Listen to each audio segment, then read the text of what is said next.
ପଦାକୁ ଆସିଲା ସତ ନବୀନଙ୍କ ବଡ଼ ଶତ୍ରୁ ହେଉଛନ୍ତି ଭିକେ ପାଣ୍ଡିଆନ।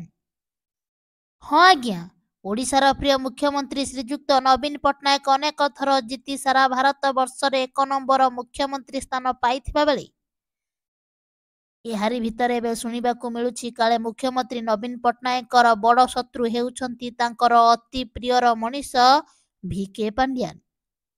ଏ କଥା ଆମେ କହୁନୁ, ଯେବେଠାରୁ ଭିକେ ପାଣ୍ଡିଆନ ସରକାରୀ ଚାକିରି ଛାଡ଼ି ବିଜେଡି ଦଳରେ ସାମିଲ ହୋଇଛନ୍ତି ସେବେଠାରୁ ବିରୋଧୀ ଦଳ ନେତା କହୁଥିବାର ନଜରରେ ଆସିଛନ୍ତି।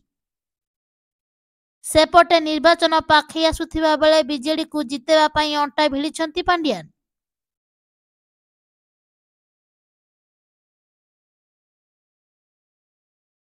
ଏମିତି ନ୍ୟୁଜ୍ ପାଇବା ପାଇଁ ଚାହୁଁଥିଲେ ସବସ୍କ୍ରାଇବ୍ କରନ୍ତୁ RJ ନ୍ୟୁଜ୍।